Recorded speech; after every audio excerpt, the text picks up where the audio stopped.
Well, welcome to The Play, where you get tomorrow's headlines today. I'm Angie Bruss. Thanks so much for joining me. I am here with Nick Trigakos, who is the assistant local editor, and Don McCoy, who's the business editor with the Oklahoman. And by the way, today is Wednesday, April 10th, 2013.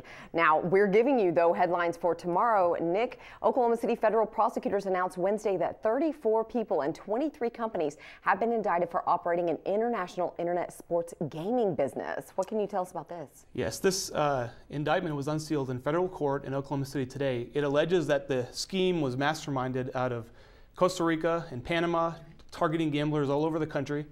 8 people charged are Oklahomans, so we have a very direct connection to this case here.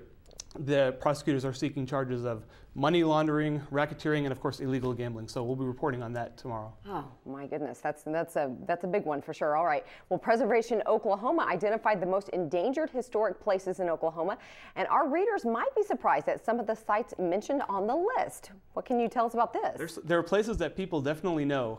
The Gold Dome will ring a bell. Stage Center in Oklahoma City will ring a bell, and one that we probably aren't too proud that's on the list is our state capitol. Really? We've had plenty of coverage in the paper about the facade of the building crumbling, and they're blocking off entrances because they want people to be safe. And with this, with the Capitol being included on the list now, it's really started the debate anew over how the legislature can fund repairs to the Capitol and get it back up into good shape. Interesting. Wow. Yeah, that will be an interesting story to see the different sites that you talked about.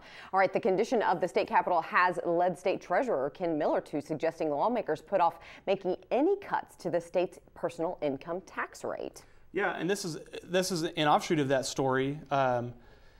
He wants that cut delayed till 2015, and to use the money that would have been made in that first year, direct it towards repair of the Capitol.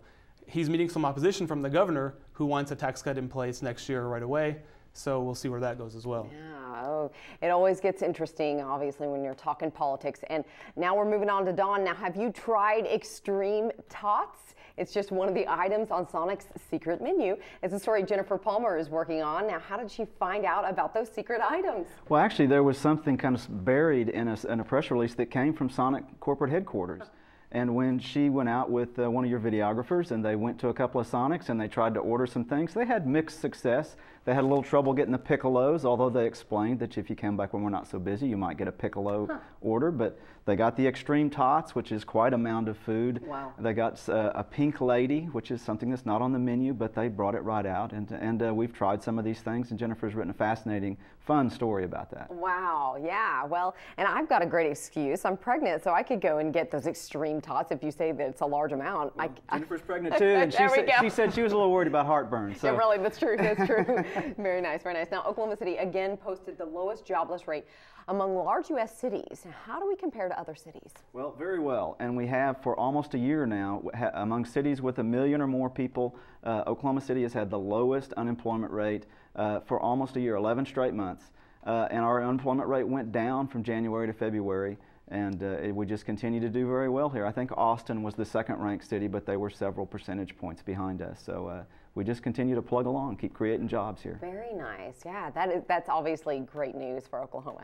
All right, well, a late cold snap is wreaking havoc on trees and plants, but the last blast of winter could also have a big impact on crops. Now, what are farmers saying about the crop outlook? Well, Brianna Bailey talked to several people today, a man from the Wheat Commission, a wheat farmer, and also someone who grows peaches down around Stratford, and they're all very worried. They're not saying that this is disastrous, but they're saying that it could be.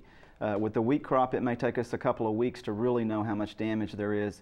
The ice is this is a bad time to get iced up, but sometimes it recovers and the crop will be just fine. The lady with the peaches said if it gets really cold tonight, she's really she could be wiped out, but we'll see. Oh no. Oh, that's not good news. And obviously we all need to remember to bring in our plants and things like that, because it sounds like it might get below freezing tonight. Interesting weather, very interesting weather for kind of mid-April. Very bizarre. All right, well, hopefully our farmers will be all right. And you can find all of these stories. There's plenty in the Oklahoman tomorrow on Thursday, and we will also have them on newsok.com. Thanks, guys. Thank you.